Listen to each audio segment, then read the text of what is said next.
Hello friends, welcome to tasty foods. Tasty ఫుడ్స్లో ఈరోజు మన రెసిపీ కాబోలి శనగల తాలింపు.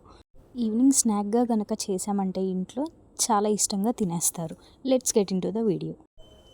ముందుగా ఒక బౌల్లోకి శనగల్ని యాడ్ చేసుకొని అందులో వాటర్ వేసి మంచిగా వాష్ చేసుకోవాలి. నానబెట్టిన శనగల్ని కుక్కర్లో వేసుకొని కొంచెం సాల్ట్ అలానే కొంచెం పసుపు వేసుకొని తగినన్ని వాటర్ పోసుకొని మూత పెట్టుకొని 2 విజిల్స్ వచ్చేంత వరకు ఉడికించుకోవాలి.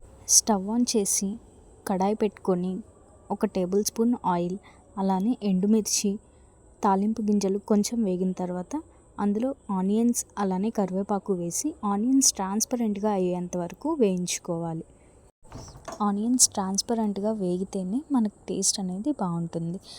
కొంచెం క్యారెట్ తురుము వేసుకొని మంచిగా ఫ్రై అవ్వనివ్వాలి. ఫ్రై అయిన తర్వాత ఇందులోకి కాబోలి శనగల్ని యాడ్ చేసుకొని కాబోలి శనగలు కూడా కొంచెం ఆయిల్లో ఫ్రై అవ్వాలి.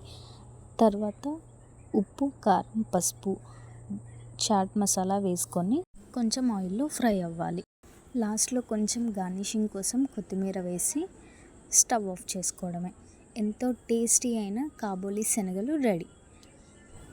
ఎంతమందికి ఈ కాబోలి శనగలు అంటే ఇష్టం? ఇలా చేసి పెట్టారంటే ఈవినింగ్ స్నాక్గా పిల్లలైనా పెద్దలైనా ఎంతో ఇష్టంగా తింటారు. నచ్చితే లైక్ చేయండి. మీరు ఈ రెసిపీ ట్రై చేసి ఎలా వచ్చిందో కామెంట్ రూపంలో తెలియచేయండి. Thanks for watching. Please support.